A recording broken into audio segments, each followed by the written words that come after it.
Welcome back to Microsoft Flight Simulator with the Rude Man. We are in Miami, Florida, and I'm in my old favorite plane. I'm going to be flying over the Everglades, and I want to be able to be in something that I can control a little easier.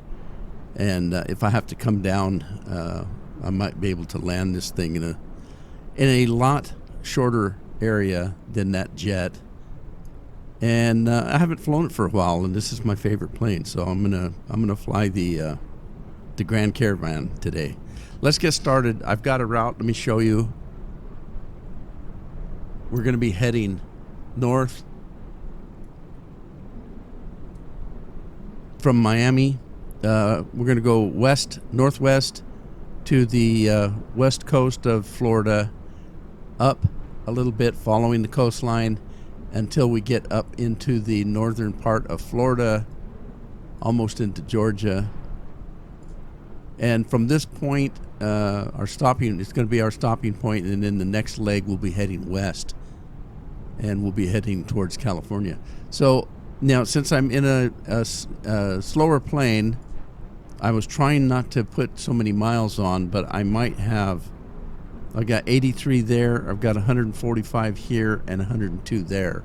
So I'm pushing the limit of a couple-hour flight, at least. And I'm going to try to do it as quickly as I can.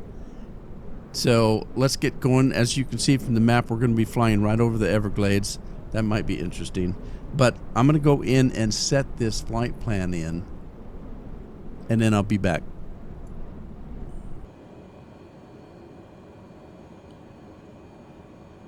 Okay, so we're just about ready to take off. Let's do a double check. Let's see, I'm going to set my barometer. Barometer is 2992, and it's actually 30.08. And then we need to set our altitude. I'm going to do about our normal. You know what? I'm going to take it up to 4,000 to start with, because I want to see the Everglades a little bit. So we'll set it at 4. Let's turn on the flight director, and yeah, all right. All right, let me make sure if I got fuel. I think I did. No, we didn't. Let's fill it up. Fill it up, Mickey. All right, and then let's set up, get ready to take off. Take the brake off.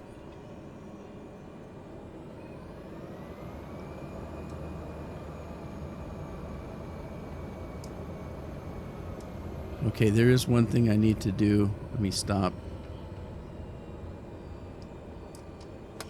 Okay, go back in. Let's see.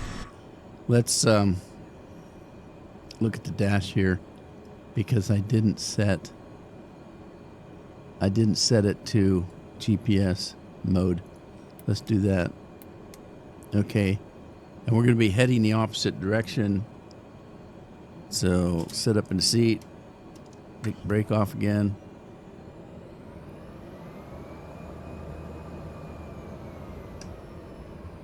And we're off on a great adventure across the Everglades.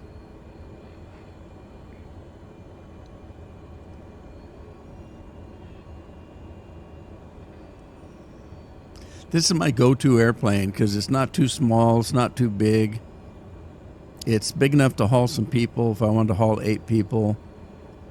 It's small enough and maneuverable enough that I can land on a very short distance runway. It's pretty reliable. And I thought, traveling across country like this, I didn't want a little Piper Cub or anything like that. It's too small. This is just about right. In actuality, it's a little bit more than the jet. The jet only held 4 or 5 people.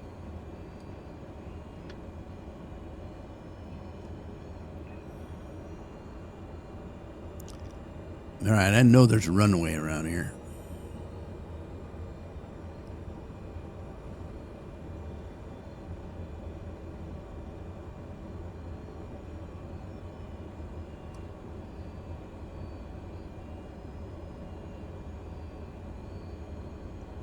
think this will work.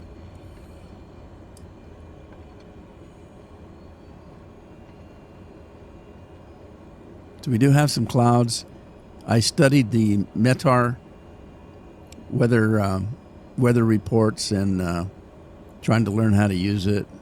For example, if you're looking at cloud cover, it'll tell you the altitude, whether it's clear, few clouds scattered, and it does that by few, of course, would be FEW, clear would be CLR, scattered is SCT, broken is BKN.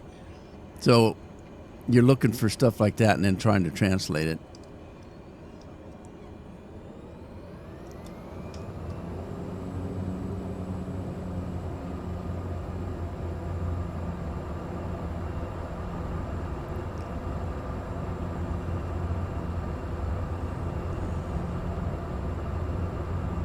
It does give you the wind and the direction, although it does it in degrees, compass degrees. All right, you got a positive climb. There's no landing gear to put up. It's permanently down, so we don't have to worry about that. And we're pretty much lined up with where we're going, so I should be able to turn the autopilot on, hit the navigate button, and we'll put a climb on. So we should be able to climb. With this plane, I have to watch out for the engine RPMs. I don't want to get over hot.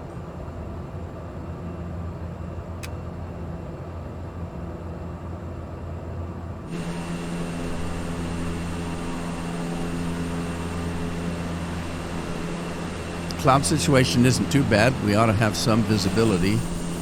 There's the airport. West Miami. I feel like Crockett and Tubbs. That's a bigger airport than I thought. You got 2 runways here, one going sideways, and then another 1 or 2 over there, or at least one.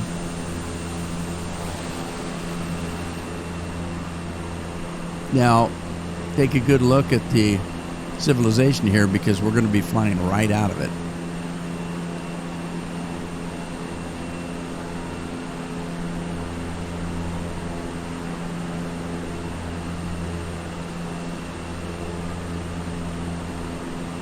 All right, we're slowly climbing up to 4,000 feet. Normally I fly around 6, but I want to see, although there won't be much to see if we get on the Everglades, I want to see a little bit of it anyway. Is that a water tank down there?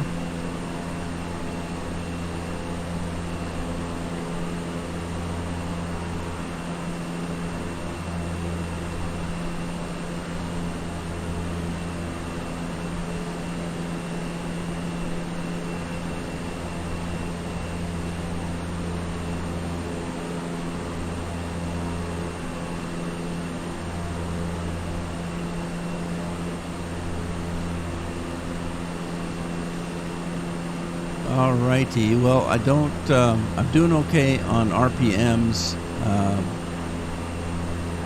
I could try to get a little bit more speed, but I'm climbing, so I won't worry too much about the speed until we get up to cruising. Whatever altitude we're going to cruise at, and then I'll try to crank the speed up a little bit without overdoing the engine. Oil pressure looks good. Temperature's good.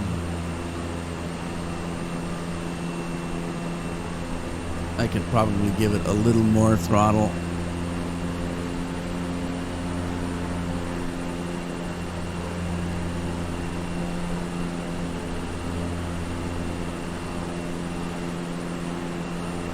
We're almost up to 4,000. That's a lot of water down there.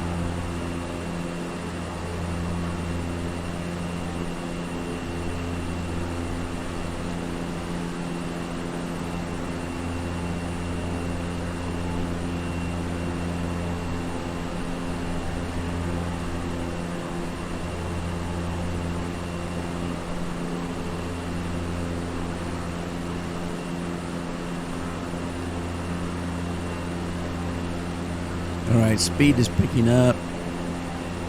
119 knots, 120 now that we're leveling off.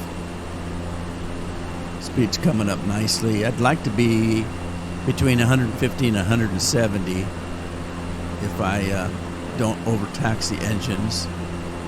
I should be able to maintain that. We're at 150 knots now. We start having trouble with this plane between 170 and 180. So I don't want to go over 170. If I get up any higher than that, bells and whistles are going to start going off. Now that's just the speed. The RPMs, that's something different.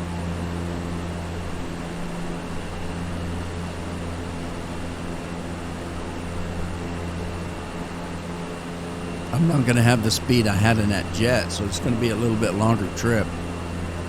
But it's a little bit more stable for me because I'm used to flying this plane. So we're going to sit back, relax, and enjoy the Everglades because I think we've reached them. We're right on the border. That waterway down there has to be man-made. I can't imagine that being that's got to be man-made, that waterway.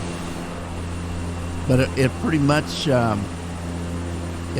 puts a border on the Everglades. We are now over the Everglades, and I'm guessing that civilization is going to be kind of sparse. Granted, there are probably people that live out here somewhere. So we're coming over, if you remember from the map, we're coming over, we're heading northwest. So we're coming over the top of the Everglades. So that's more of Florida to the right and all Everglades to the ocean on the left.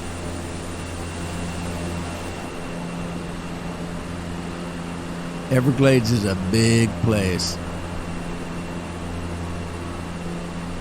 Pretty much the whole south tip of the state.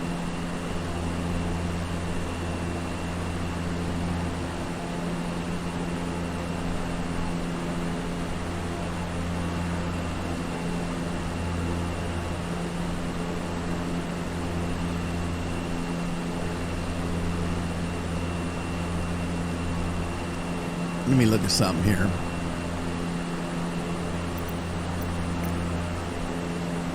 So that's the METAR.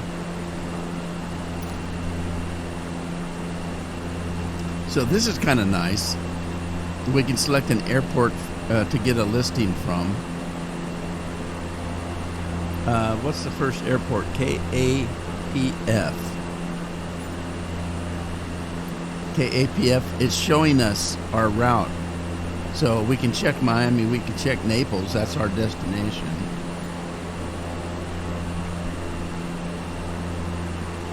No METAR available.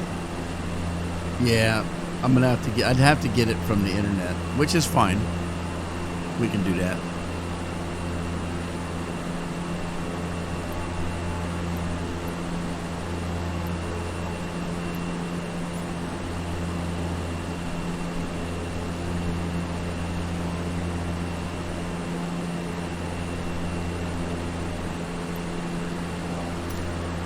Interesting. So it's a little after 12:30, and should take us a couple hours. We're April 5th, 2023. This is live weather.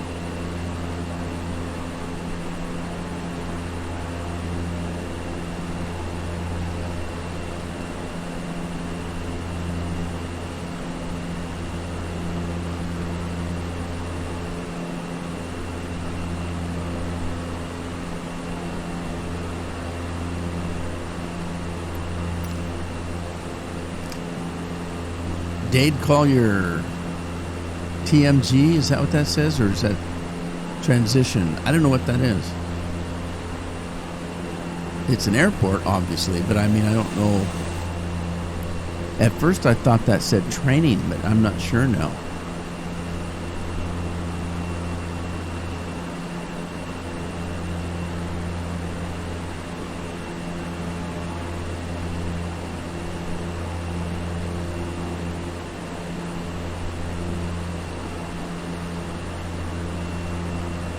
It does say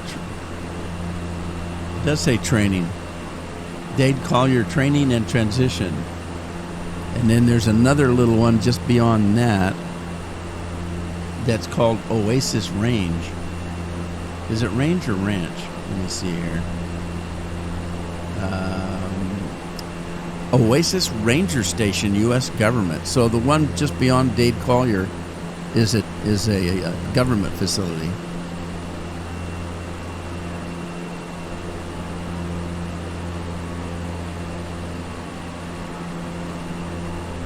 They're testing how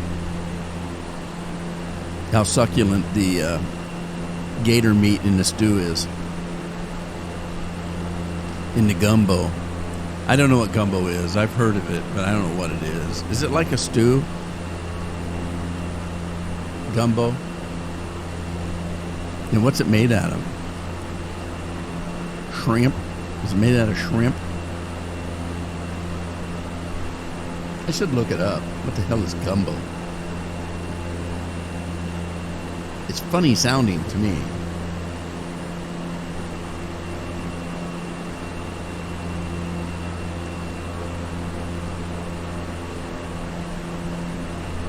Gumbo, chicken and andouille. Gumbo from scratch. Well, let's take a look. 3 boneless, skinless chicken thighs. Andouille sauce. Oh, and I read it wrong. Andouille sausage. Okay, so it's a sausage.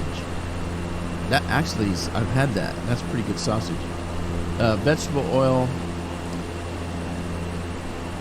all-purpose flour, butter. You gotta have butter. 5 tablespoons of butter to be precise. 6 cloves of garlic. 1 green bell pepper. 3 stalks of celery. Salt and pepper. Worcestershire sauce. Bay leaves. Fresh thyme, paprika, beef stock, diced tomatoes, green onions, and a half a pound of shrimp. Wow, that's like everything but the kitchen sink. I didn't realize. I thought it was kind of like a stew, and it kind of is.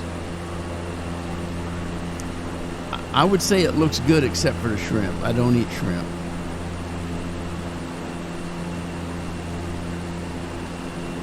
Gumbo, huh?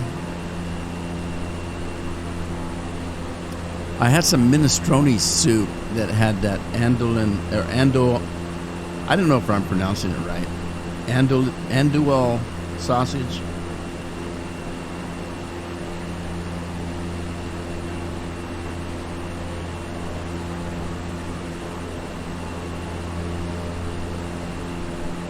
Well, we got overcast. I did see that. I did see that there was some overcast. The clouds. Overcast is kind of strange because, I mean, you have your clear skies. You've got a few clouds. You've got scattered clouds, which I think is less than few. Broken clouds, but then overcast is pretty much just like a blanket. So that would be overcast around there, where it's just kind of a blanket. You can't see any blue sky much. We get a lot of overcast here on the coast. It's just a cloud cover that you couldn't distinguish a cloud out of it. It's just like a blanket across the sky, and it cuts the sun off, and it's dark. Because usually the overcast here's got rain in it. We're on the ocean. Matter of fact, that's what we got right now, is overcast with a little, it's actually kind of sprinkling out there.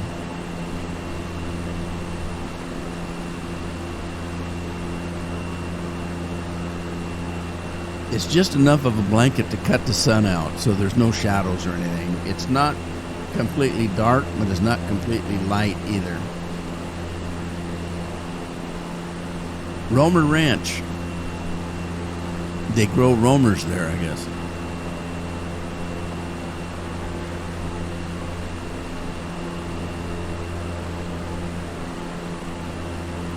So we're about halfway on our first leg between Miami and Naples. Wondered, that's what the name of the airport is. Let's see, is that the name of the city, Naples? Let me take a look. Yeah, it's Naples, Florida. Okay. Elevation is 6 feet.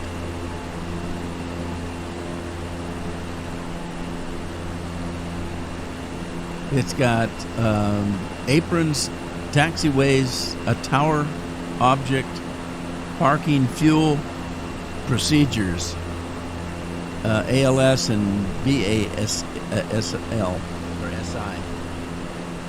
Runways, hard and lighted, so they have lights. That's always good when it's dark.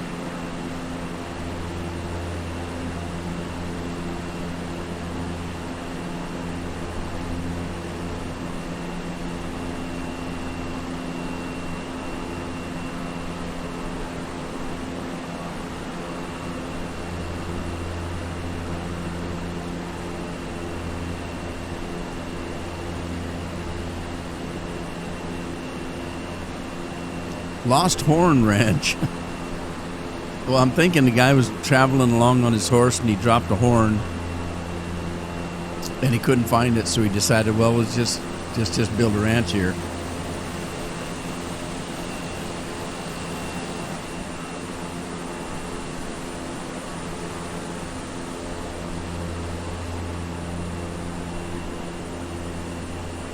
I've never been to the Everglades. I've been to Florida, but I went to Disney World in Orlando, and that's not the Everglades. And I don't know. It just seemed like it would be more swampy. But then it might be. We're not on the ground. Who knows what the Everglades look like from this height. There's a definite change in color right across here, though. That may be more swampy than over here. I don't know. Maybe it's just a trick of the clouds and the lighting.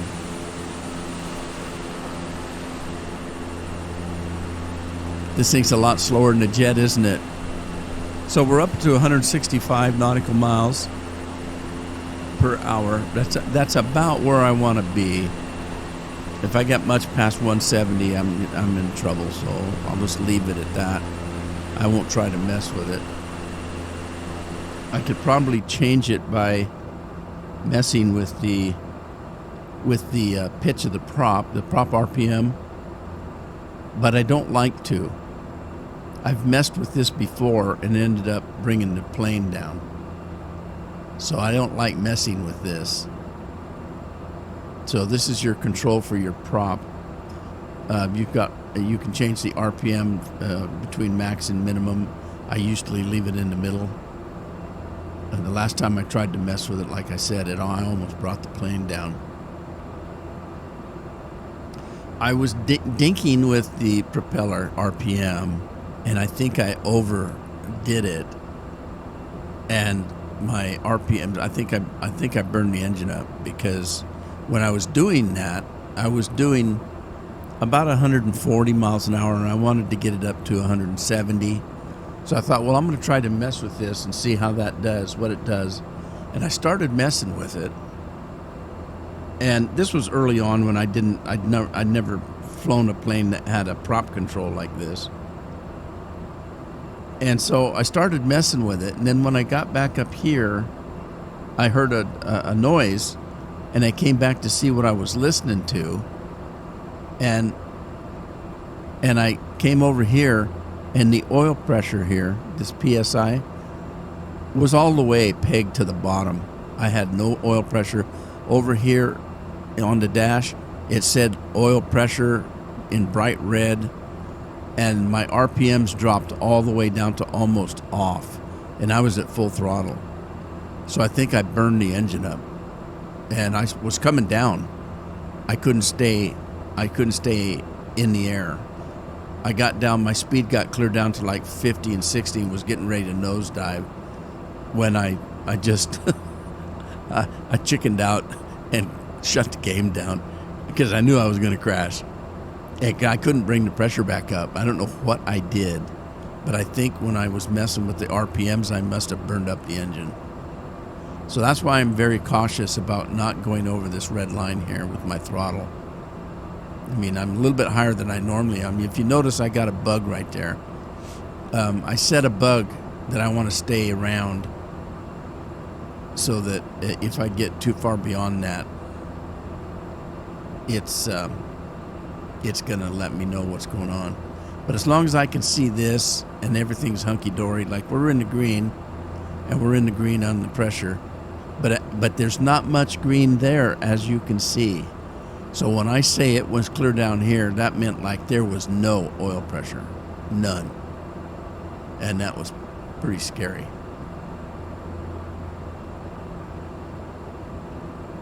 So I don't mess with that anymore. I just leave it on halfway. I have a control on my throttle that adjusts that, so I can adjust it with my finger.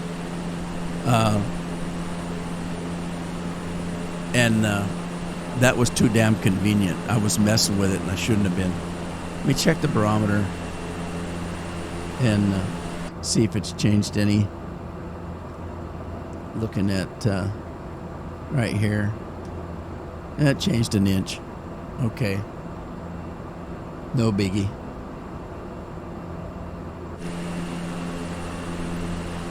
Wow, look at that. What are those marks in the ground? I wonder what that is. See that?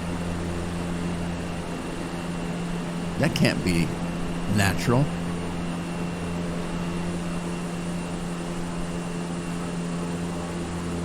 Does that look swampy to you? It must be.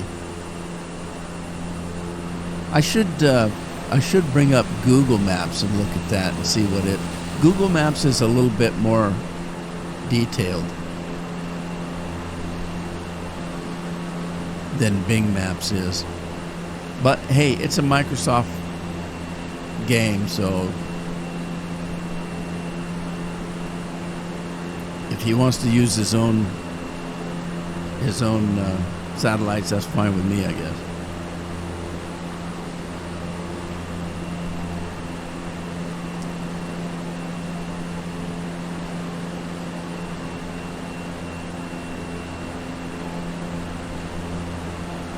Okay, so we're getting close to Naples. As soon as we get there, we're gently going. We're definitely going west, but we're gently going north. We're doing about a 15-degree cut across, going northwest.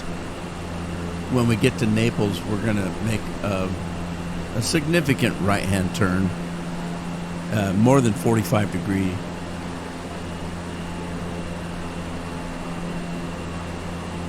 Actually, less than that. But we'll be heading more north than west. Right now we're heading more west than north. When we turn, we're going to be going more north and yet still going a little bit west to stay on the coastline somewhat. We're going to leave the coastline after we get up a ways. But isn't that weird? What is that? What is causing that? That's got to be man-made.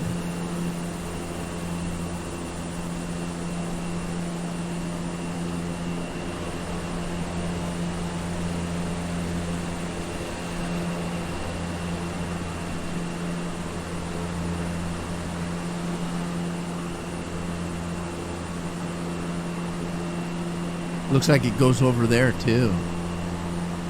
Kind of strange. So we're actually coming out of the Everglades though.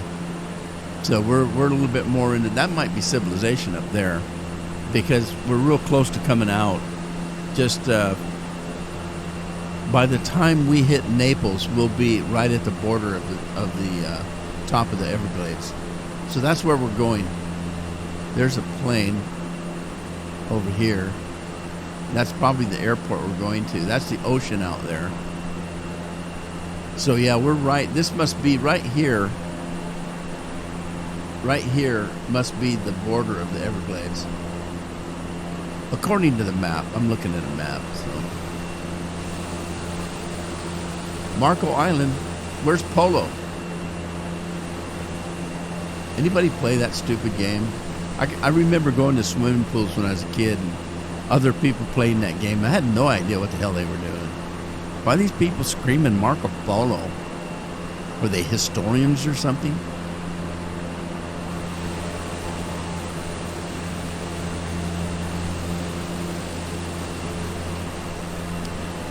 Wing South Air Park.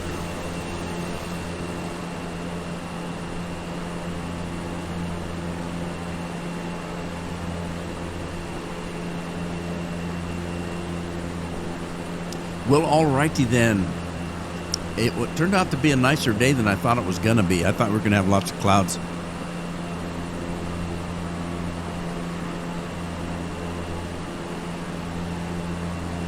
There is a plane ahead. I can see it on the map.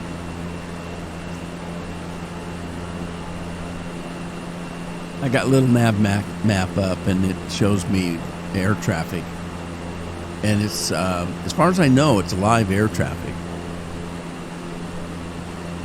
Because the map doesn't know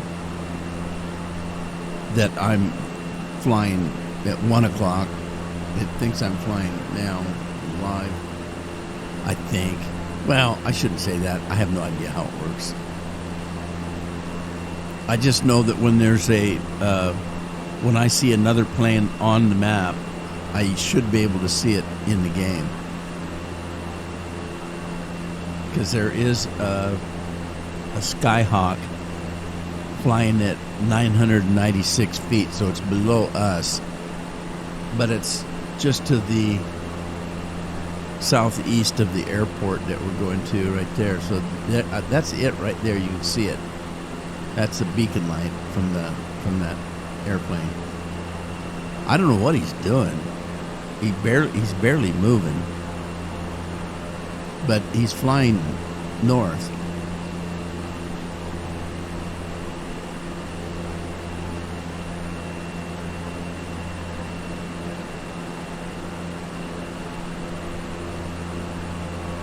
He's on a bombing run. Okay, he's directly in front of my path now, according to the map. It looks like he's off to the right, but... And he is. Okay, we're flying over some civilization. Wonder if they still have gator problems up here. A gator gets lost. Am I out of the jungle yet? Weird looking how they have to do that. Look at this one, goes around like a target. Oh, I wonder who planned that. Oh no, did it just freeze on me?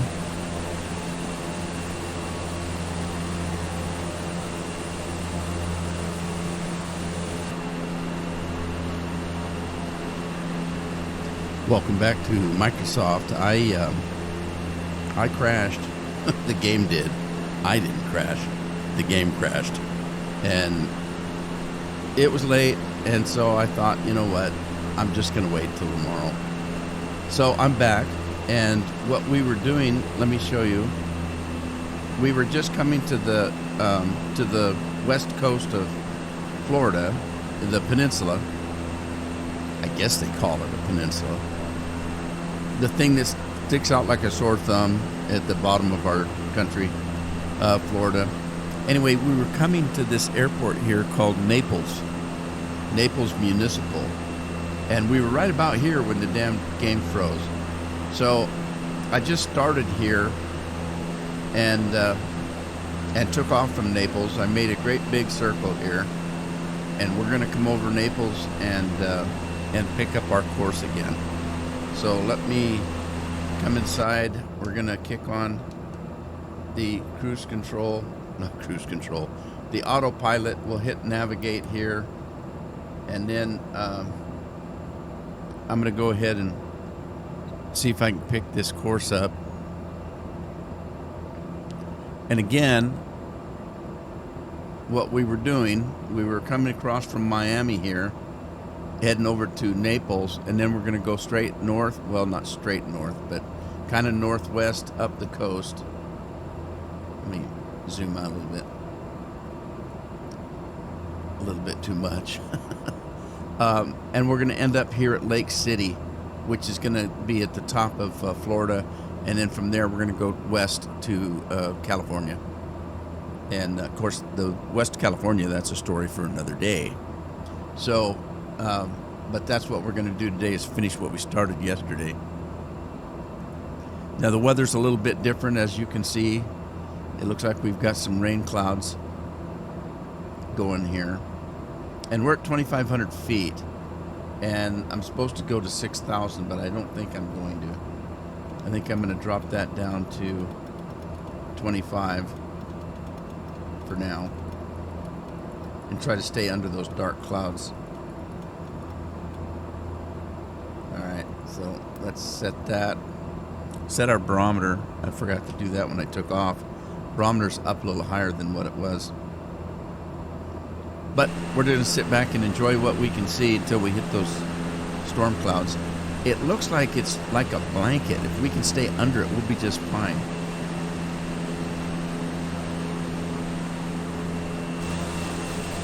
So, today was the day. It took me all day to make the decision. I went to the place where I'm going to have my PC put together and purchased all the parts. And I should have everything together and done by maybe 2-3 weeks. I'm getting a 4080. I'm getting an i9 CPU. I'll make a list of the stuff that I'm getting to put this thing together.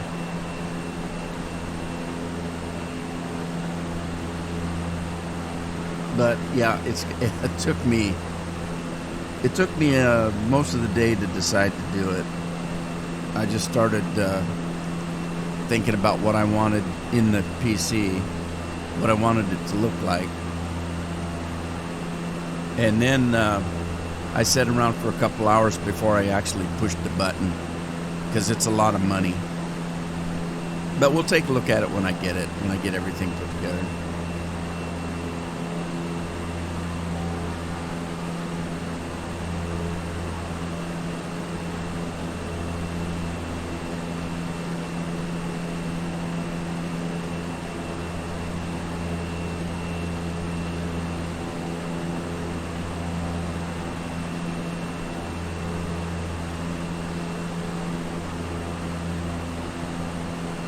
Well, so far pretty good. We're a little bit closer to the coast than I wanted to be. Not really. I mean, I brought us here, but I mean, on the trip north, I wanted to be more inland so I could see more of Florida. I want to see this side. I want to see the ocean side, but I also want to see a little bit more of the interior of the state. And as you can see, there's a lot of people live here.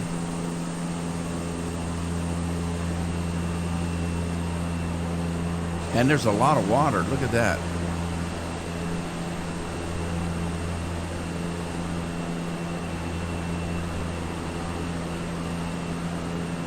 All right, I'm going to go in because I need to make sure that that I'm not over. I'm thinking computers. I'm not overclocking the engine. Okay, I can kick it up a little bit. I take it up to my Beetle there. My little bug that I've got. So we'll kick it up a little. Let me watch that though, so it doesn't climb too high. Everything looking good. The oil pressure's good. The oil temperature's good. We're not forcing the engine to do anything it shouldn't be doing. And we're doing about 150, 155 knots. That's about right.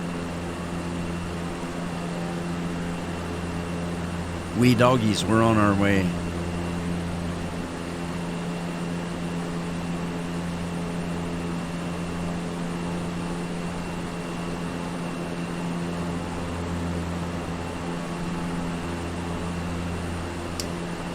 Yeah, I don't know what this new computer is going to do on this game, because I know a couple other people that are using 3080s and 4080s,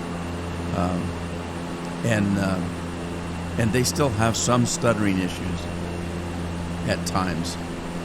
And I mean, everything's relevant, right? If you've got bigger, better equipment, you're going to run it. You know, you're going to try to take, make use of that. So you're going to be running it at speeds and things that are, I mean, everything's going to be ultra. And, so you're going to push it. And that might be, that might cause a few problems. I'm stuttering just talking about it. All right, we're going to head into that cloud bank. I may have to go down a little bit. I'm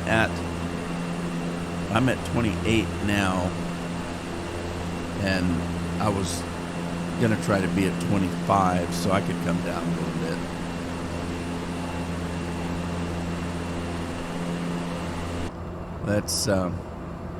Let's see. Heading, let's do vertical speed. We're going to go down just a little bit. Try to stay under this cloud bank. San Carlos Park. We are missing a little bit because I can't really see a lot. There's quite a bit of city, even though there's water out there. There's still people that live out there. Amazing.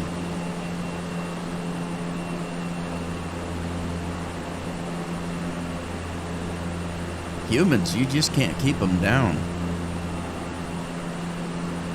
So for the last 4 nights, Carol and I have been catching up on all the Transformer movies. There's a new one coming out in June.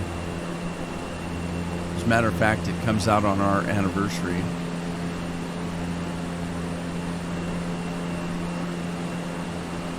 And I'm not all that crazy about going to movies anymore. We used to go to a movie, not a lot, but we'd go to a movie and it would be a special occasion.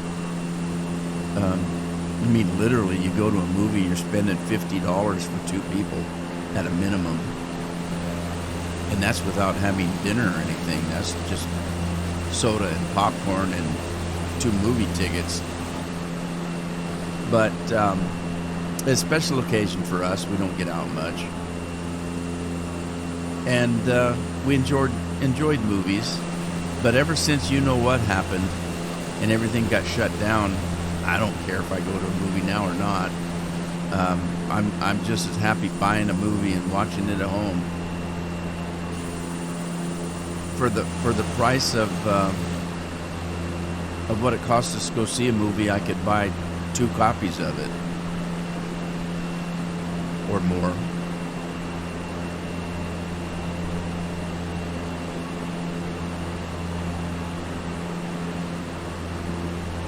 Okay, so this there's an area of what looks to be the ocean here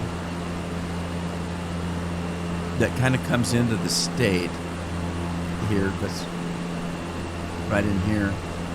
And there's going to be another little part that we fly. Well, it's going to be off to the left here, where a chunk of the ocean comes in into the state a little bit. You can see it right here. A little airport down there. Whiskey Creek. I want some. What is this place? Page Field. And we're looking at Page Park and Pine Manor.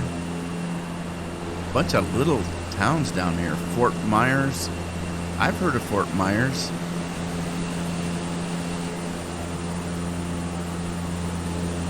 McGregor.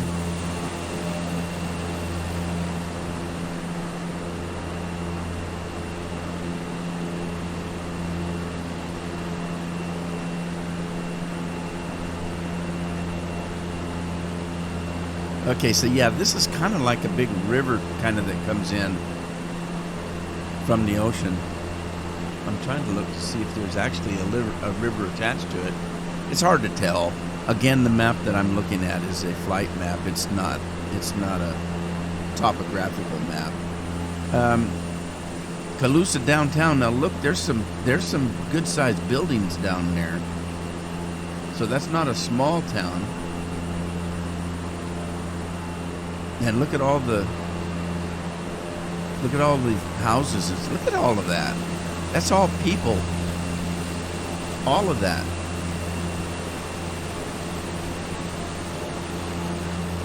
Lockmore Waterway Estates. Now that's a hell of a name. Waterway Estates, where they got water running. They do. They've got water running through their property. See that? And here, and all of here. Look at that. Isn't that interesting? They got water like it was roads going through the housing development there. Very interesting.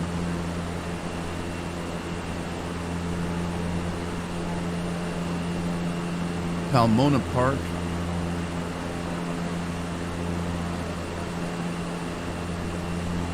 There's some kind of stadium down there.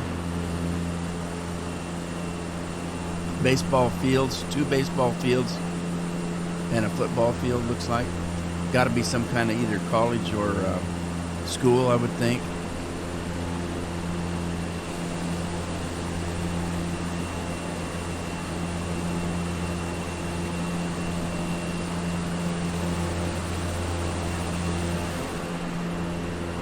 Pine Shadows Air Park. Interesting.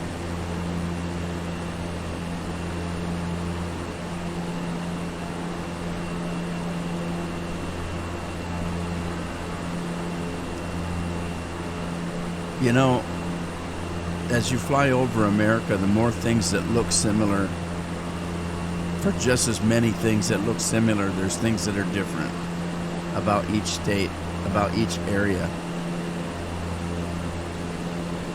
I mean, look at Florida. If you really look at, there's water every damn where. Look at, that's all waterways down there, running through their towns and their cities. And is this area to the left here another Everglades kind of a place?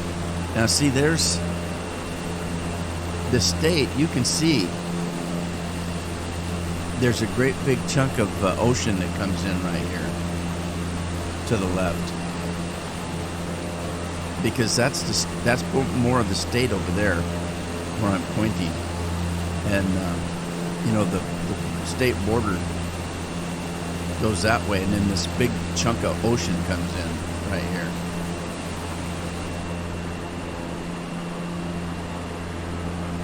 God, I hope I put some gas in. I can't remember. I better check.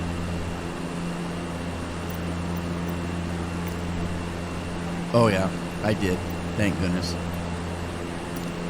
Look at that green. Isn't that pretty green? It's almost a turquoise kind of green. Hey. For all the clouds, we got pretty clear flying here.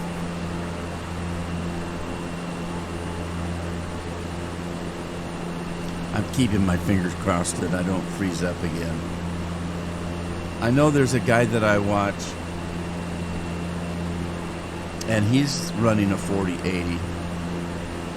I don't know what the rest of his PC's like. He's only mentioned that he's got a 4080. And he's British. I'm not entirely sure where. But he has little freezes like that, like I've been having. The only difference is mine freezes and doesn't come back. His freezes and he waits like 30 seconds and then it starts running again. Weird. I don't know what's happening in his system, but mine's freezing and just stops it. And then it only started doing that when we had an update the other day. So I'm thinking, a lot of times they will have an update and they'll fix something, but it'll break something else. And then they have to fix that and do another update. I mean, patch. Well, what do you expect? It's Microsoft.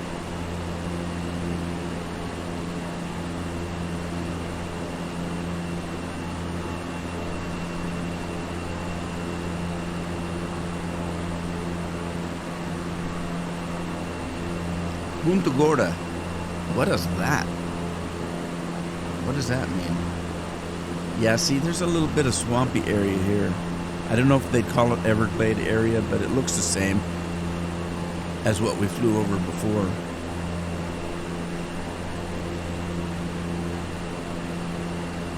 We should have an airstrip that we're flying over here.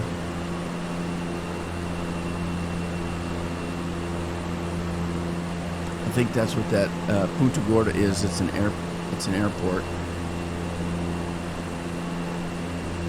Oh, I'm so glad that we have it at least some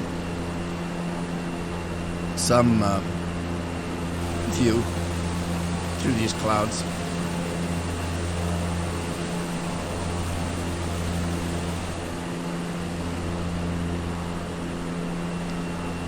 That airport looks like a big baseball diamond. Okay, so right in front of us is where that ocean that I said was coming in. This is where it culminates right here. And it may like spread out into little rivers or something. I don't know. You can't tell from the map I'm looking at. But that's the ocean that's coming. You can see there's the west coast of Florida, and over there's the west coast. And all that water coming in here. And I'll show you. The first one we flew over was way down lower here. You can see my cursor. I hope you can see the cursor. And then we're flying over this great big area where the water just comes in. And then we got another place up here where it does the same. Look at the size of this lake over here. Lake Okeechobee. Uh-oh. What's going on?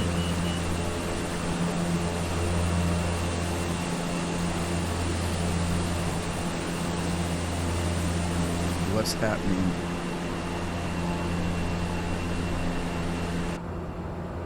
Oh, I'm speeding. Why am I speeding?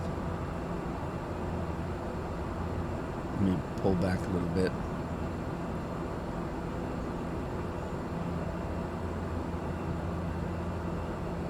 Yeah, I don't want to be over 170. Let me pull back. Lazy Susie. I read it wrong. Lake Susie. Lazy Susie. That Lazy Susie. Yeah, let's pull it back. I don't want to overfly. What do we got looking out here? Okay, to the left we have houses. To the right, we have swamp and some houses.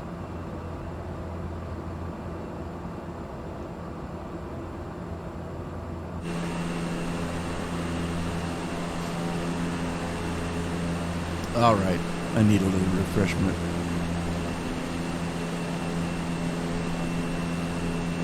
It's almost too late to have it, but I'm kind of thirsty. 10 o'clock at night for me. I don't know why, but I just have been wanting to fly later at night. There's a plane in front of us. Are we flying over an airport? We just flew over an airport. There's a plane right in front of us.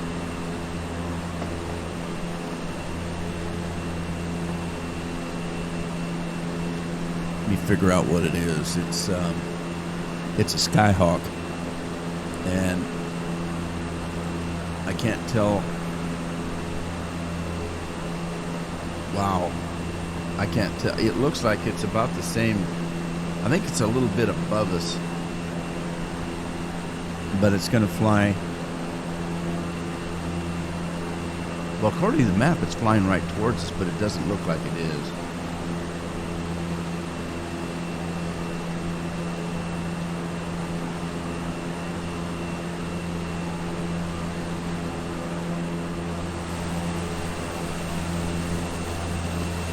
rock cheer. Yeah, he's flying a little bit higher than I am. And we're fine. Looks like we're getting into some crummy weather again. Yeah, for some reason I kind of enjoy the flying late at night.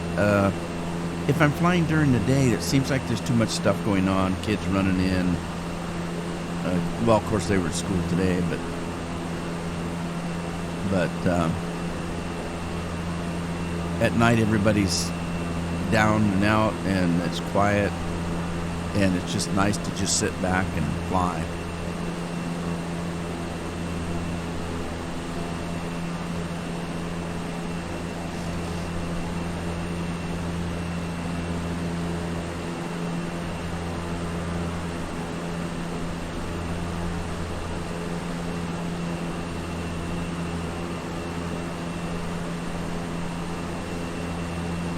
Yeah, I should have. It's like I said, it's 10 o'clock Friday night, and I wanted to have this flight done yesterday so that I could actually put it online this morning, and I didn't make it.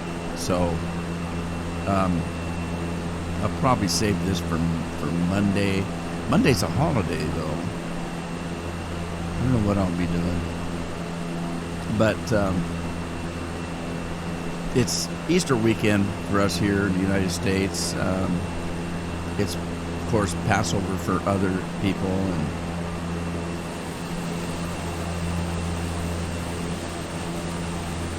the kids are a little bit too old for Easter egg hunting, so we don't color eggs anymore, but we still get together. Yeah, I mean, Addie's going to be 15 in September.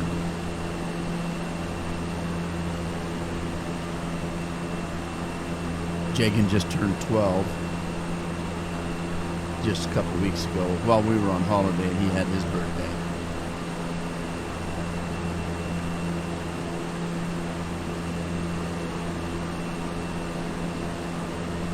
So we don't do egg hunting anymore. We just kind of Easter dinner, time for the family to get together. Monday's a holiday, they don't have school, so we'll probably play games all day.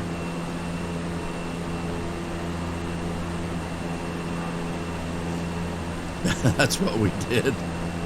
That's what we did on holiday. I had 2 PlayStations. I didn't take my Xbox. I usually take both the Xbox and the PlayStation, but I've pretty much played all the games that I've got on Xbox, and I haven't hardly played any of the games I've got on PlayStation. So I decided to take 2 PlayStations, and it was funny. I started playing Uncharted. I've got all the Uncharted games and never played them. The first 2 are, I think, pretty much exclusive to PlayStation. The second 2 you can actually get PC versions. So I have both PlayStation versions and PC versions of the 3 and 4. I'm thinking about live streaming 3, and I'm kind of, I'm a gamer, but I'm not a hardcore gamer because I'm not good enough to be a hardcore gamer. So when I play games like that, RPG story type games, I set them for story, which is the easiest way to play the game, because I'm not into combat that much. And so when you set it for the story, the combat's much easier, and the challenges are much easier. Believe it or not, I still have challenges, even on story mode. But that's how I prefer to play it, because I play those kind of games for the story, and to get into the characters, and I treat the characters like they're people I know, or people I want to know. And some people say, well, geez, you're not a very good gamer, you should be playing all these in hardcore. We want to see people playing hardcore. Well, there's plenty of people out there that play games at hardcore. I watch a lot of them. They'll get a new game, and even if they're playing it cold, they will set it on ultimate or survival but that's just not me. That's not I don't get enjoyment out of that, because I get frustrated when I can't keep up with with the game. I'm not good enough. And like I said, I want to see the story.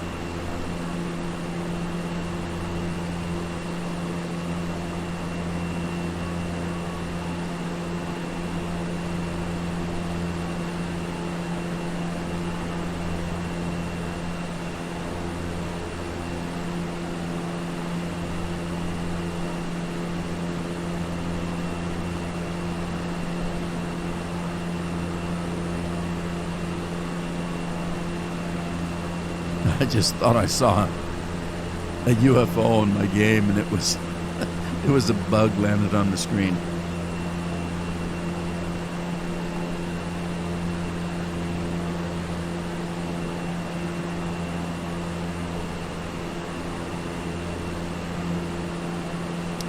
We got some nasty looking clouds, but thank goodness they're up in the air a little bit. So I wonder what this land is like over here. It looks like sand, doesn't it?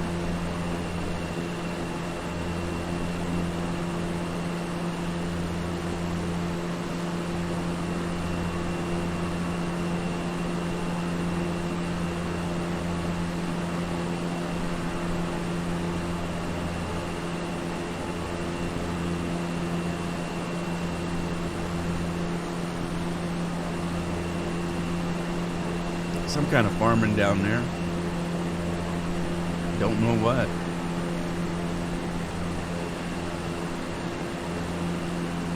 Looks like rice or something. I don't know.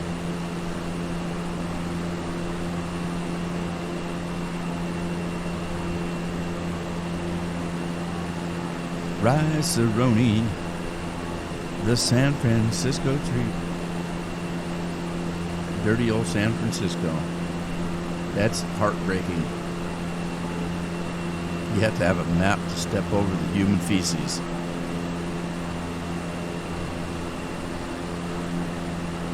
Pretty sad.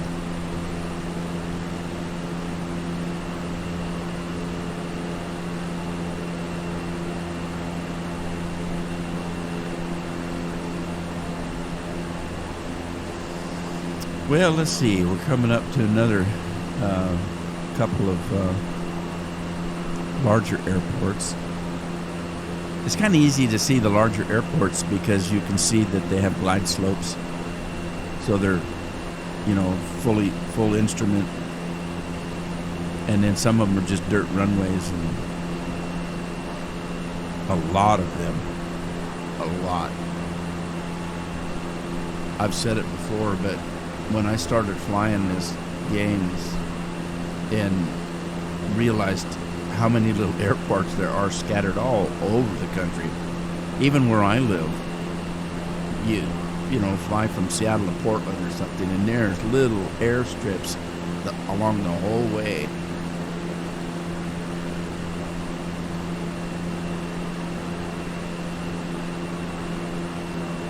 Somebody asked me if I would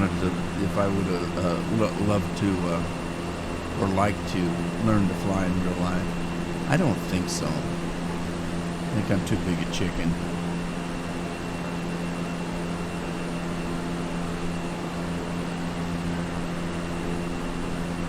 Well, plus the fact that it's too damn expensive. It's really expensive. Even just to get your license, it costs a fortune. Go to flight school and stuff like that. And I'm too damn old to learn new stuff anyway.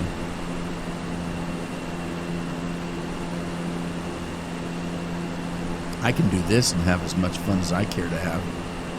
And the thing of it is, there's so much that you have to learn. I mean, if you really want to get in to flying realistically, it's a lot of learning, a lot of reading, a lot of studying. And it doesn't end, because if you decide you want to fly from Seattle to Portland, and you have to look at all the charts for the airports that you want to fly over or fly into, and know where the glide slopes are, what the weather is, how the wind's blowing, what's the visibility, what kind of instrumentation are you going to do? Are you going to fly it, with manually? Are you going to fly it with the landscape, with landmarks? Are you going to fly completely with instruments? Can you read a compass? There's a lot. I know a guy that has been flying for several years now, and a lot of people think he's a pilot in real life because he's pretty good and he's pretty knowledgeable. And he's been, in the time I've been watching him, he does a lot of shortcuts. I'm going to come in and show you the fastest way to get up into the air. So he takes a lot of shortcuts and doesn't actually do some of the checklists and things like that. And he's decided that after all this time, that's what he wants to do. He wants to start flying where it's more realistic. It's more true to life. Because there are a lot of these planes that you can buy now that are study quality, which means that they have more bells and whistles and switches and knobs that you have to know what they do to fly the plane. So, and I've talked about that before. If we go in here and you look at all these switches, all these buttons, all of this stuff here, a good share of it doesn't work. This switch might work, but that one might not. And there's a lot of the procedures on the plane that the sim takes care of for you. And so what some of these places are doing is they'll go through and they'll take this plane, let's say, and one of the iterations of this plane has all the old gauges like you see right here, and doesn't have these fancy GPSs and stuff, these Garmin things. And none of this is, fancy like this autopilot, stuff like that. And so they would take something like this and they'll put it back to all the gauges, and they'll start making everything work as much as they can. And it's a study plane. You have to study to be able to fly the thing. And then they'll do things like they'll make it so, like, if, for example, I have a quarter of a tank of fuel and I've got so many hours on the engine and the tires are getting worn off, and I park the plane, the next time I start the game up, it remembers the state that the plane was in and takes off from there. So eventually the tires are going to wear off. Eventually it's going to need an oil change. It's a lot more realistic. And so this guy, he actually bought a kit that you would buy if you were seriously talking about becoming a pilot and we're going to take lessons. And he's got all these manuals now, and charts, and compasses and stuff, so that he can actually study and do things a little more realistic. I'm not going to do it, but I'm going to watch him do it, and maybe I will learn something from that. There's another plane over there.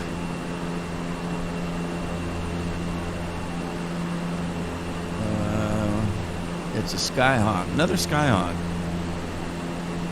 We got one behind us too. I don't see it. What's he flying? No. Oh, he's flying a lot higher than I am.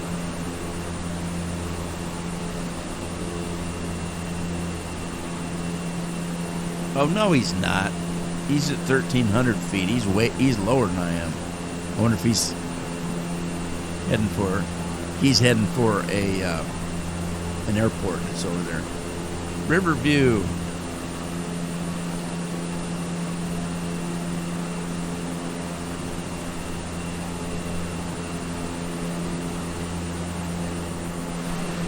So,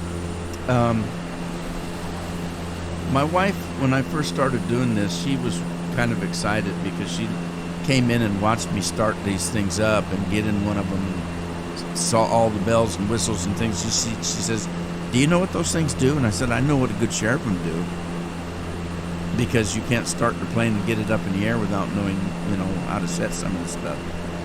And she said, "Well, I was wondering," because she said, I walk by your studio and you're just sitting there reading or, staring at the screen, and I said, "Yeah, because it takes a lot.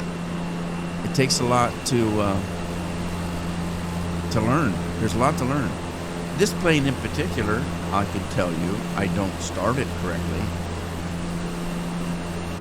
When you start this plane up, you're supposed to watch all these gauges, and you're supposed to adjust the propeller and the trim and the fuel and the choke and all that kind of stuff. There's this thing here you pull out. I don't even know what the hell it does.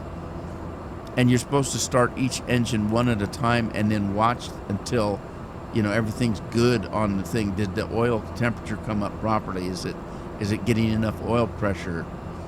Then you adjust the trim and adjust the propeller. Then you start the second engine, and you do all this in a process. I don't do that. I flip that switch, that switch, and start it up, and I'm gone. So there's a lot of stuff that I'm not doing correctly. I want to do a little bit more, but for the time being, I'm just trying to stay in the air, land properly, take off properly, learn the particulars about each little plane that I want to fly. And I figure some of the other stuff will come later if I'm still simming.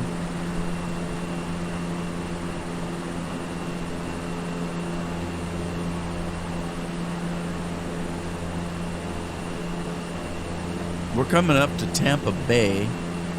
Tampa Bay is going to be off to the left of us here. We're going to come just to the right of Tampa Bay. There is an airport that we're going to fly over that's part of Tampa. And Tampa's another place I've heard of in Florida. I don't know much about it. There's Tampa Executive. I think that's an airfield that we're going to fly over. And then there's Tampa over there. Tampa International way over there.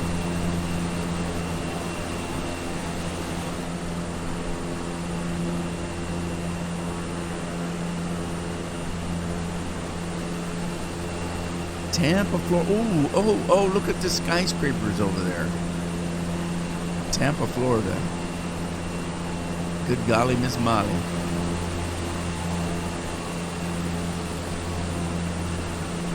Well, I'm glad I looked over that way.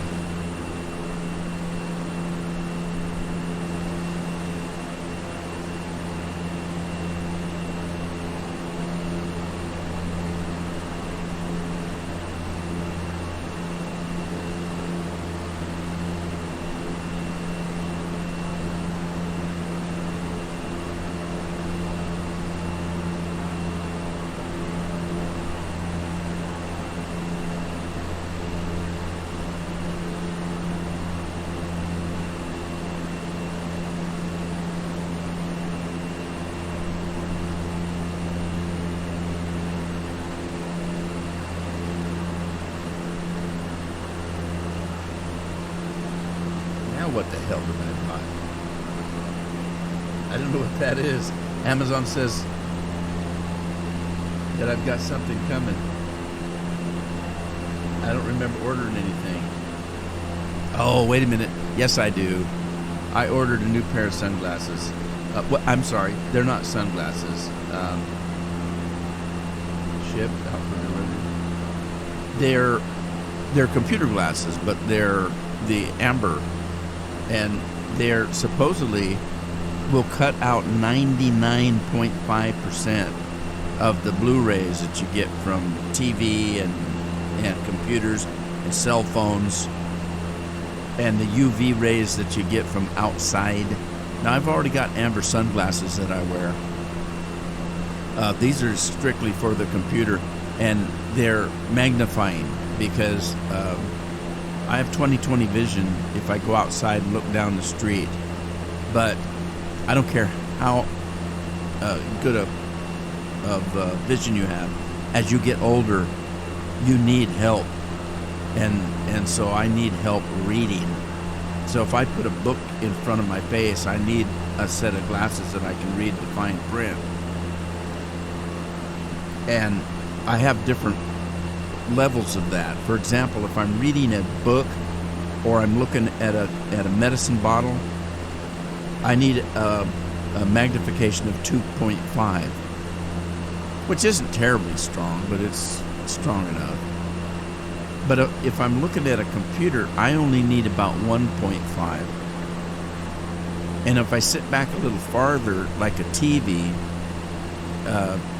I can get by with either none, depending on how close I'm sitting to the TV. Now, normally I'm sitting across the room because I've got like an 80-inch TV, and I can see it just fine without any kind of glasses. But in my office, my 55-inch 4K TV that's hung on the wall is only about 6 inches behind my monitor. And so it's a little bit further from my eyes than the monitor is. So with that TV, I can see it with 1.25 magnification. With my computer, I need about 1.5. So these Blu-ray glasses that I ordered, they're about $70-$80, something like that.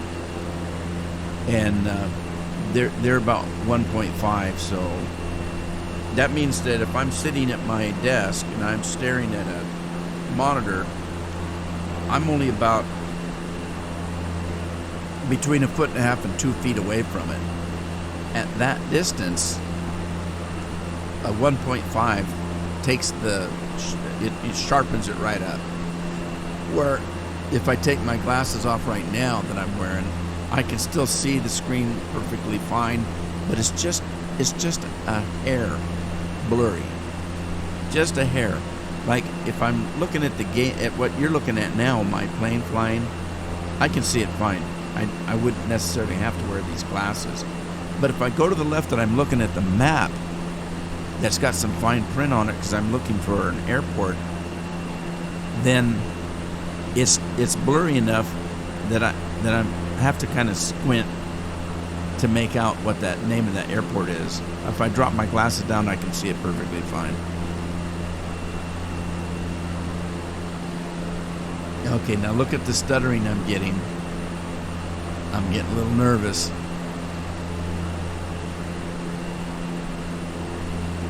And you've been watching my videos. I haven't froze. This game has not kicked me out. It didn't freeze. I had some stuttering before, but it wasn't until this last patch that I started getting the freezing. So I'm hoping that they're going to patch that out somehow.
Those clouds are looking kind of nasty. A little bit of rain coming down.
Okay, Brookville. This is our next waypoint. We're gonna go slightly more north now. It's gonna be north with just a tiny little grade to the west, and that's gonna take us up where we want to be for the next leg, heading to probably Texas. I don't know if we can get all the way to Texas. We'll find out.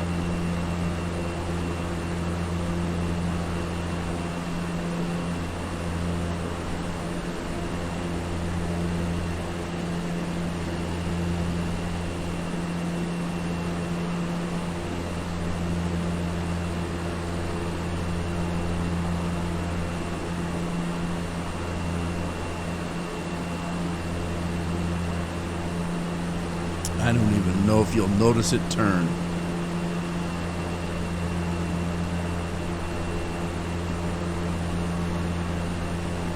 Let's go on the inside and see if we'll notice it turn.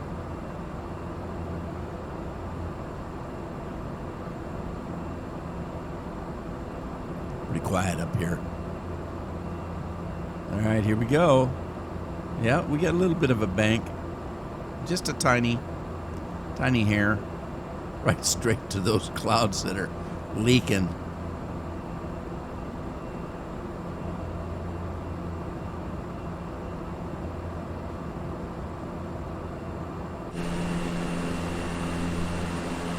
Now, what was this place called? I can't tell. Wisconsin, Florida. Brookville, Tampa Bay Regional. So that's how big Tampa Bay is. That's still part of Tampa Bay. Garden Grove. So Tampa Bay must come clear out here. I mean, look how big that is. That town. Unbelievable. They're probably just little suburbs of Tampa, but there's Brook Ridge.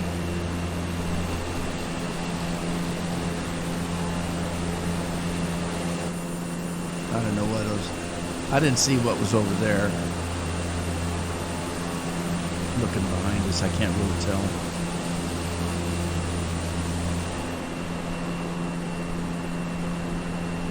The nasty clouds.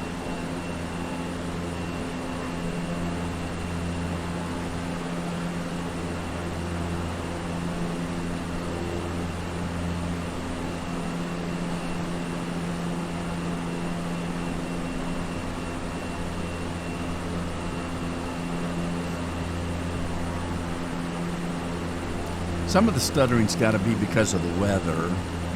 I mean, it takes a lot of computer power to draw all those clouds. And the clouds are moving. And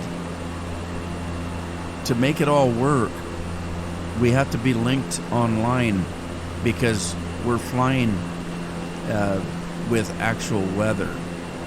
So if we were in this area, this is what the weather would be. And it has to render all of that.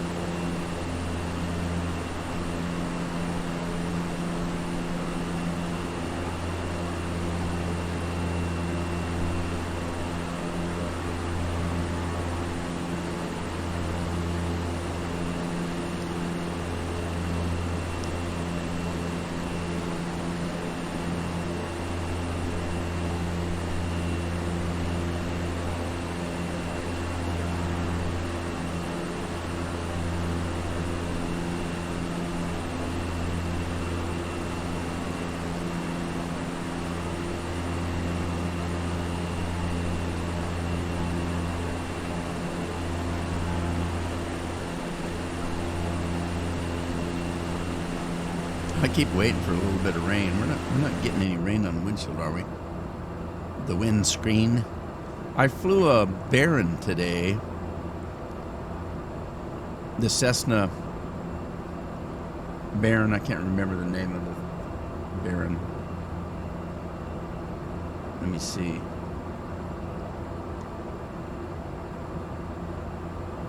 Beechcraft. A Beechcraft Baron. What did I call it?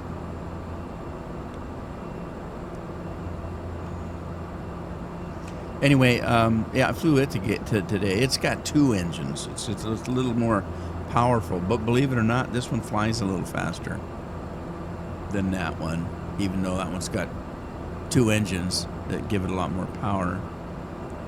It's a little trickier to fly because the engines are a little bit more particular, and you got 2 of them that you have to watch.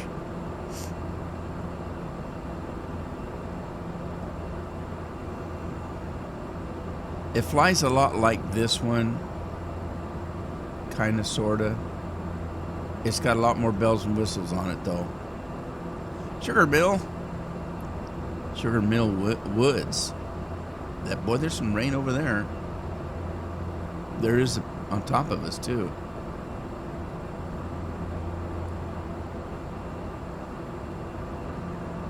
Rain to the right, rain to the left.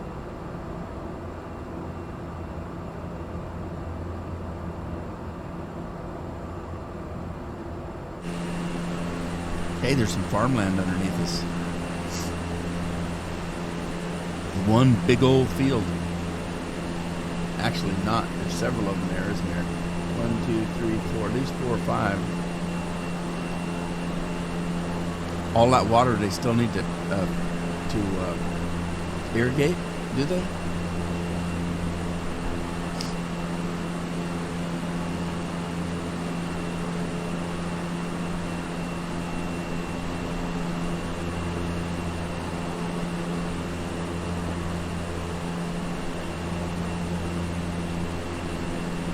Florida orange juice.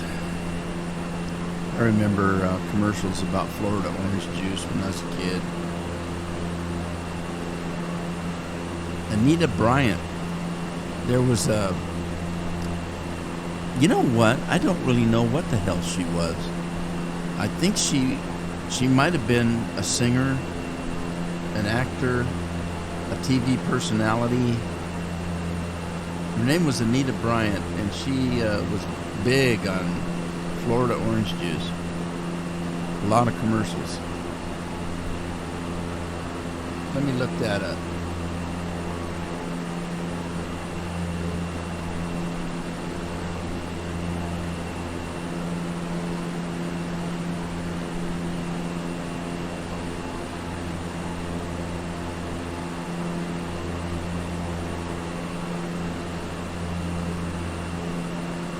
She was Miss Oklahoma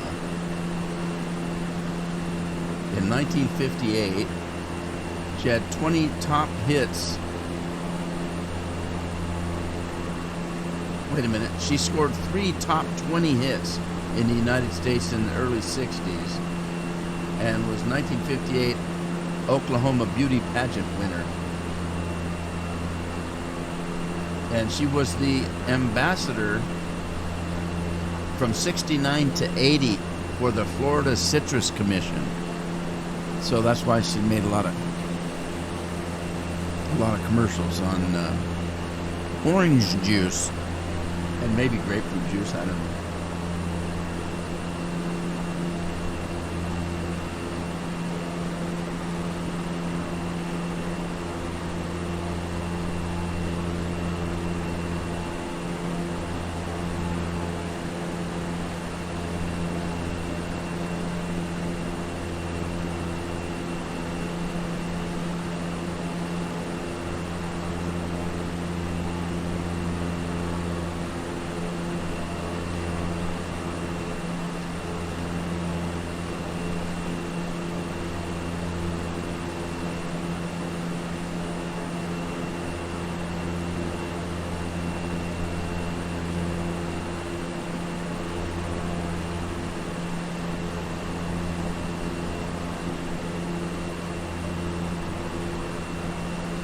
Good Lord, is she still alive?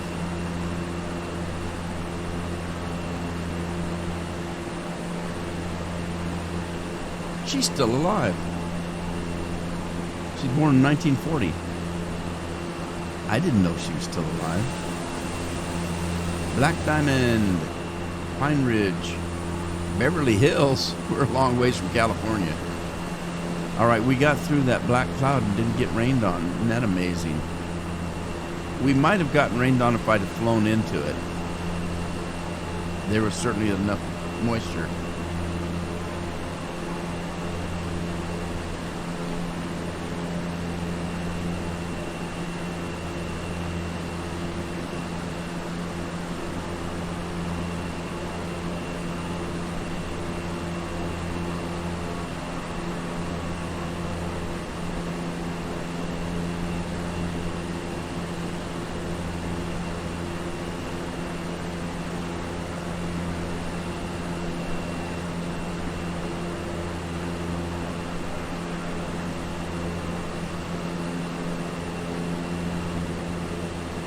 Hey, it's JR's. JR's what? Sounds like a burger joint. Nope, it's an airfield.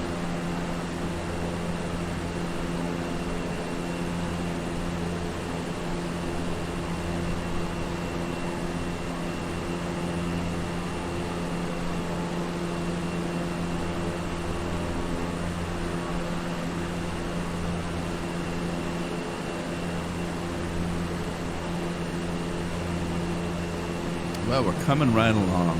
What do we got left here? As I said, it's 10:40 now where I'm at, and I'm getting a little tired. It's been a long day. I got up early this morning. Our dog comes in, and he makes a chuffing noise. He doesn't bark. Hey, there's a jet up above us there. He doesn't bark. We kind of trained him when he was young. The first thing we did was we would put a bell on the door where he could reach it with his nose or his paw. And then we trained him to go to the door when he had to go out to do his business. And then, of course, we got rid of the bell, and he just goes to the door now. If we're around where we can see him, he'll go to the door and he'll kind of chuff at the door. And if that doesn't work, then he'll come and find you and stand there to let you know that he wants something. And there's only two things he wants. He either wants to go outside or he wants to eat or drink. Or he wants... Well, the going outside coincides with a treat. And so he doesn't get a treat every time he goes with me, because he constantly wants to go outside because he thinks he's going to get a treat. But it doesn't work with me. You got to go out and do your business, and then you might get a treat. But he's getting older, and I don't want to overfeed him, so he doesn't get that many treats anymore like he used to. Anyway, he I can't copy it, but it's kind of like a chuff that he makes. It's pretty quiet, but Carol and I are both pretty light sleepers, so he'll come in and he'll chuff at us at like 4 or 5 o'clock in the morning that he wants to go out, and so somebody's got to get up and let him out. And he got up at 5 o'clock this morning, and I don't let him out. Carol does, but it was enough to wake me up where I couldn't roll over and go back to sleep, so I just got up. But he's we got him when Addie was born. Addie's going to be 15 in September, and I looked it up, and his breed lifespan is between 13 and 16 plus years old. So he's getting up there. He was born before Addie was by about at least a half a year.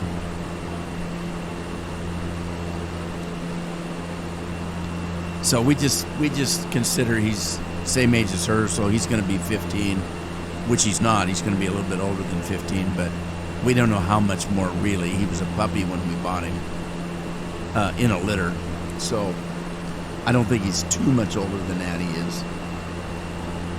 But then Addie wasn't newborn when we bought him either. She was, 6-7 months old. So he may be actually about maybe, I don't know. I just consider them the same age. But I looked it up, and he's a crossbreed. And they said that both breeds that he is are both long-lived dogs. And they're small dogs. And there's a lot of things that go with that. What kind of shape are they in? What have they been fed growing up? And he's always had good food growing up, but he still has a little puppy in him. But you can tell he sleeps a lot more than he used to. He has to go to the bathroom a lot more than he used to. We have to be real careful about what he eats now, because things affect his stomach, and he's getting a little bit sway back, so we have to watch out for that. We can't let him go up too many stairs, too steep of stairs, because he sometimes hurts his back. But we don't have the only stairs we have in the house are, we have a sunken living room, so there's 2 steps down into the living room. But they're normal steps. They're not too bad. He can go down those and get up them pretty easy. But the doors, the side door to the house has a very large first step, and he sometimes has a little bit of trouble getting up and down that. Hey, look, it's Buzz's airstrip.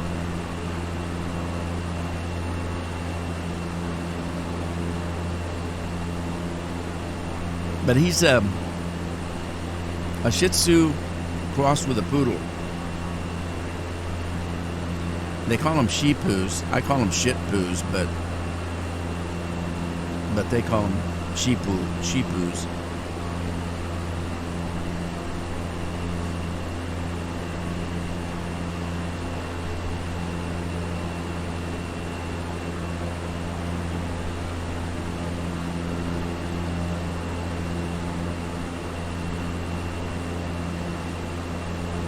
Well, we're getting close to our destination.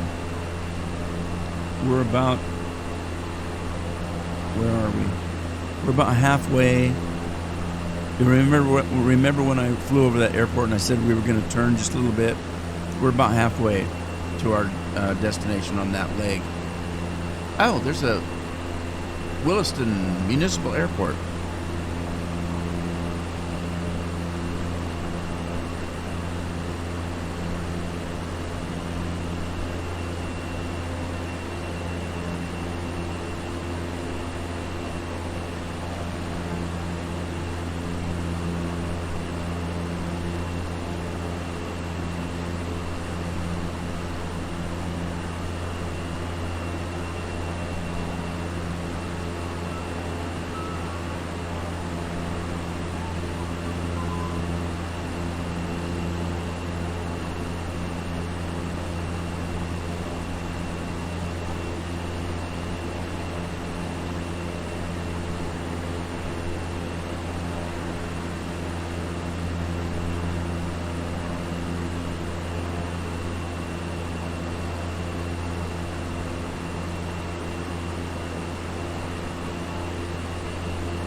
No, I didn't fall asleep. I'm just enjoying the scenery.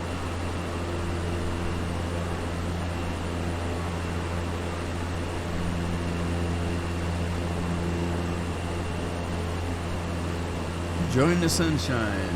I thought when we took off we were going to run into a lot of cloudy weather, but it's been actually pretty nice.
Peach orchard.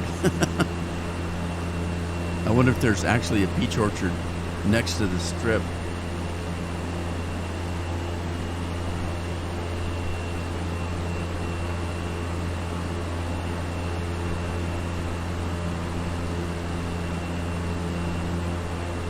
Archer. Is that the name of the town? Because it looks like the icon looks like it's a town.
The Flying 10.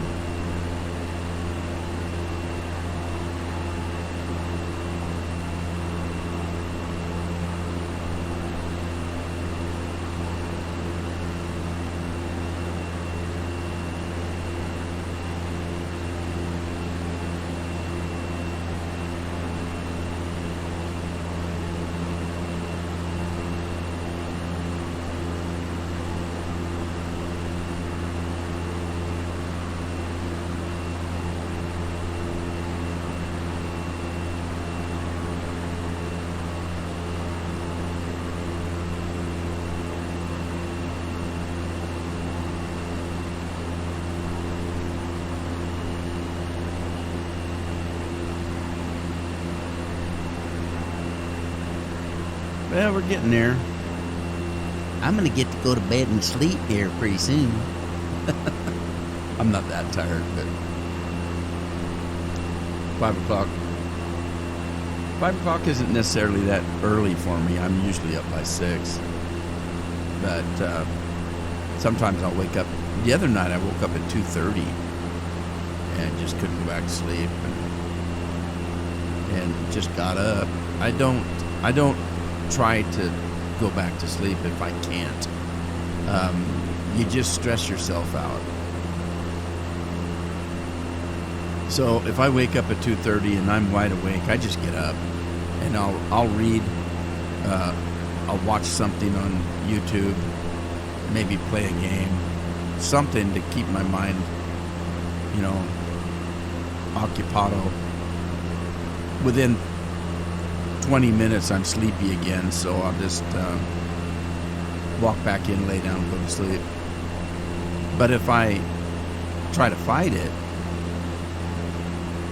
I'll sit there and toss and turn for 45 minutes, an hour, fighting it before I finally get back to sleep. And then it may or may not be a real sound sleep. So I don't fight it anymore. I just get up. I can do that. I'm retired. So when I was, where it really used to bother me is when I was working every day, because you get up at 2:30 and you're sitting there thinking, I've got to get to sleep. I've got to go up and get up and go to work in the morning. And you stress out over it. And you keep yourself awake because you can't get your mind to shut up. Oh my God, I got to go to sleep. I can't stay awake. I got to go to sleep. Quit thinking about it, you dummy, and you'll go to sleep. It's not easy to do that. It takes practice to kind of clear your mind of everything. That's why I don't like nighttime a lot, because that's when my mind races on things I shouldn't even be thinking about.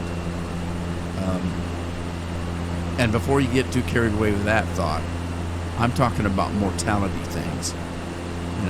At night when it's quiet and I start thinking, what's life all about? And how many years have I got left? And, thinking about things that I shouldn't be thinking about. And once they get going in my mind, I can't shut them off.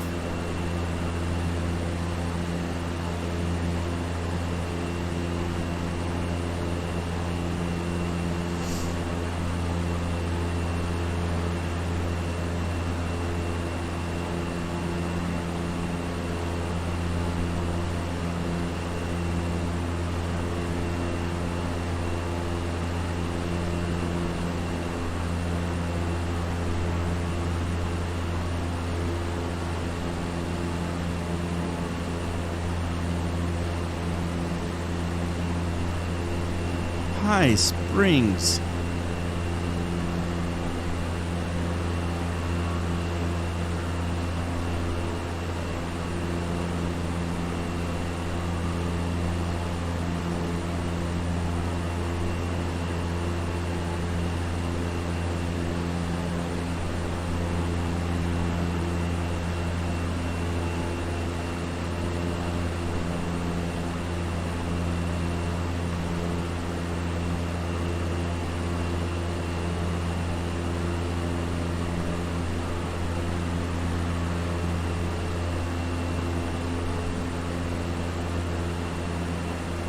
Yeah, I don't know how big the airport is that I'm flying to. I don't think it's too awful big. I don't see any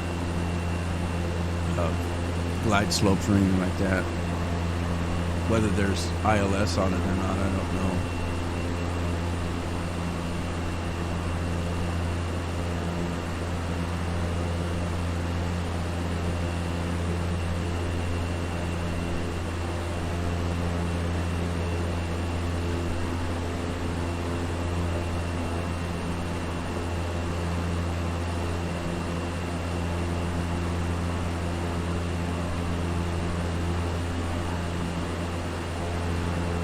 Yeah, I'm going to have to fly out either to the right or the left, because it looks like the way I'm flying this way, north to south, it looks like the runway I'm flying to goes east to west. So I'm going to have to kind of pull out and come in at an angle.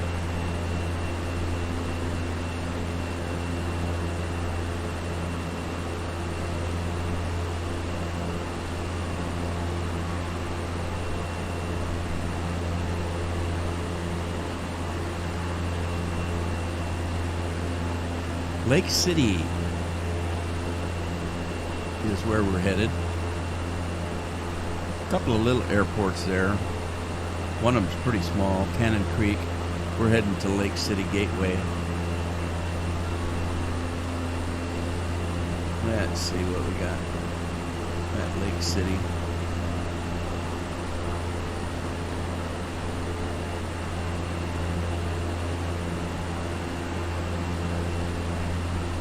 Lake City, Florida. Elevation 160 feet. The facilities are closed and it's got an apron. The runway is hard, so it's just a small airport. The longest runway is 7,975 feet. That's a pretty good sized runway. And let's see, it looks like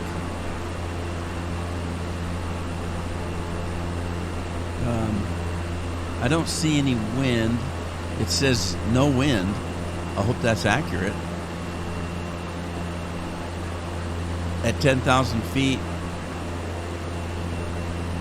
we've got some clouds. It's overcast.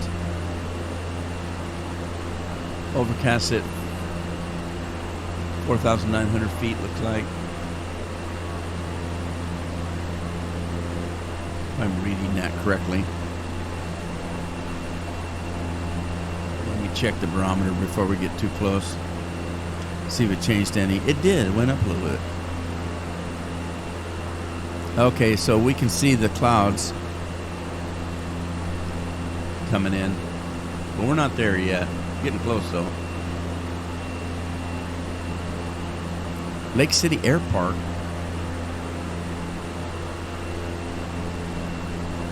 Wow, we must be getting close.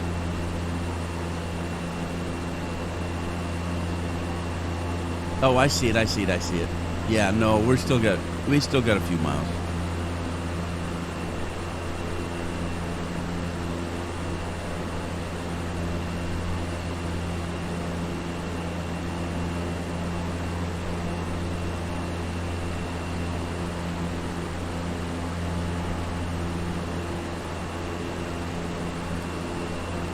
All right, so we're 2,500 feet. We're pretty low.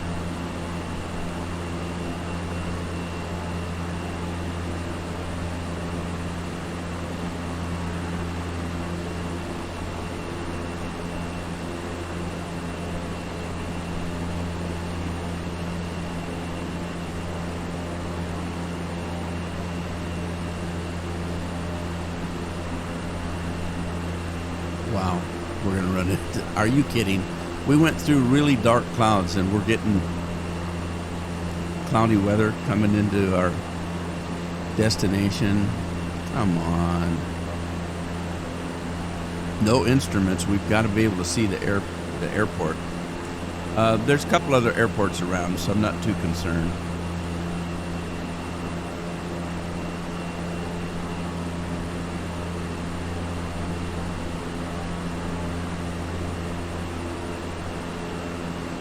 We didn't necessarily have to come this far north. Rossi Field, I don't even see that on the map. There it is. Okay, we're just beyond Rossi Field, so I might start pulling around here.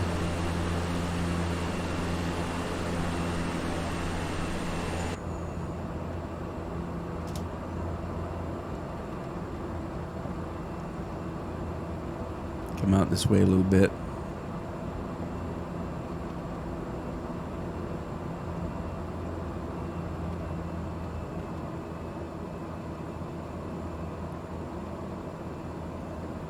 Lake City Gateway, that's our destination. So let me just pull out here.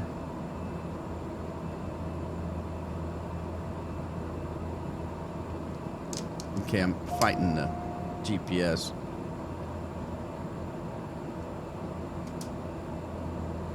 Wow. Back off here.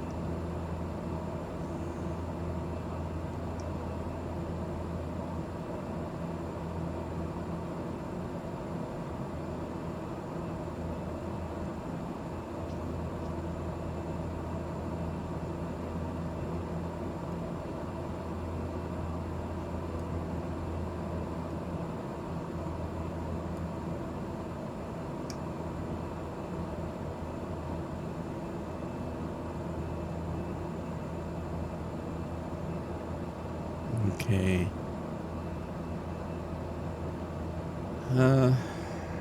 I'll keep going this way a little bit and then we'll turn.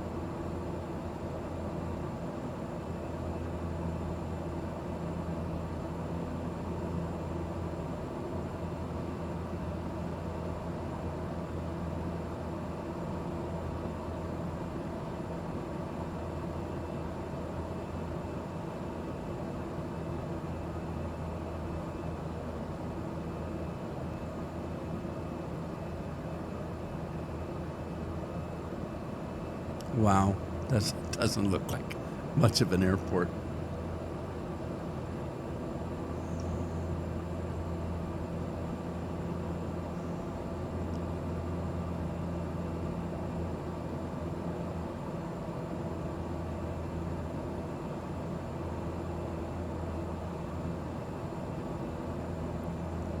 All right, let's bring her down a little. Let me put a flap down. Try to slow it down a little bit.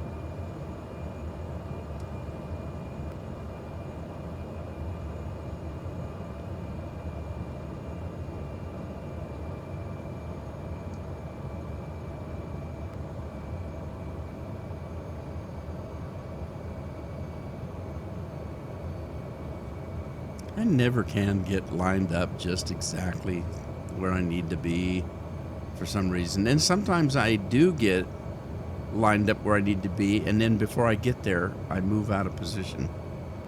Weird.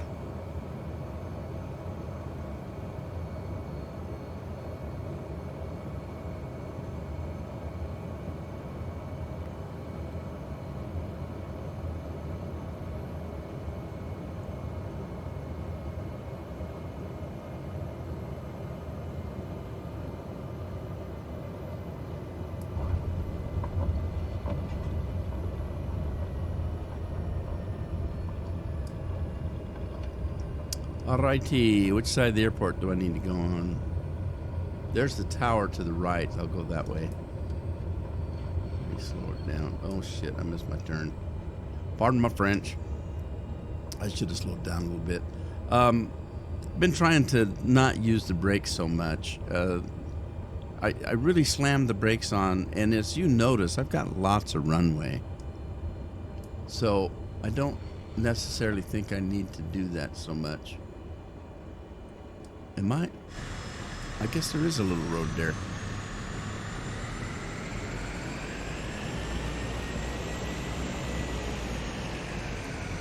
Alright, put the flap back up.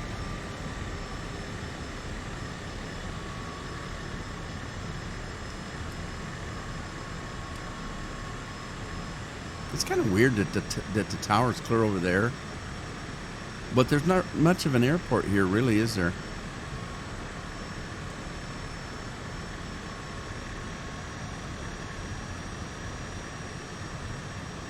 Not really.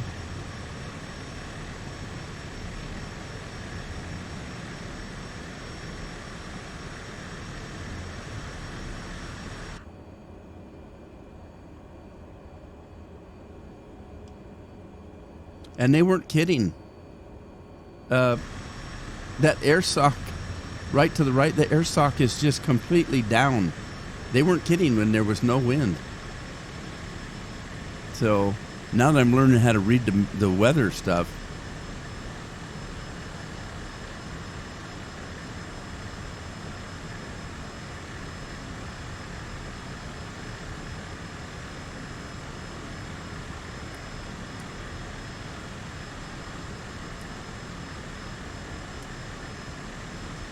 you know, of course, about the time I get there, he's going to block my way. Catering trucks wants through too. Of course it does.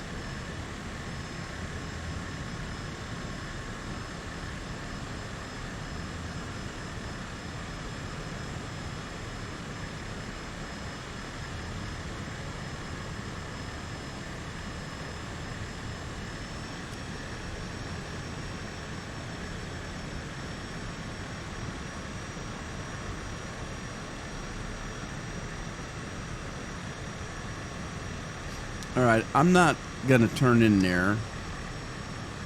It looks like that's a hangar. I don't want to get boxed in there. I'm going to go a little further to where there's open ground, so I don't box myself in. Although that wouldn't be too bad.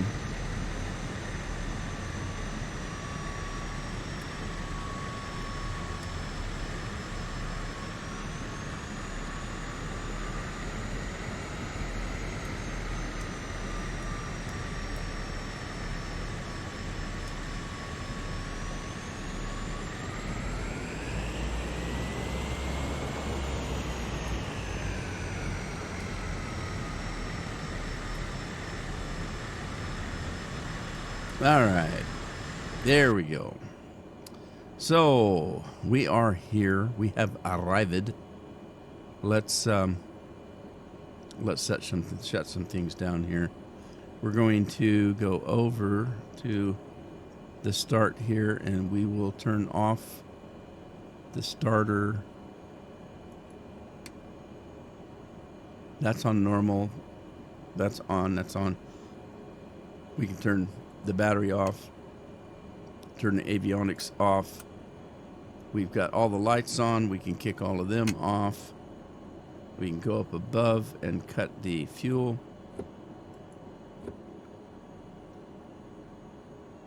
You need to set parking brakes to request ground services. What? I don't want to request ground services. And there go the engines, so.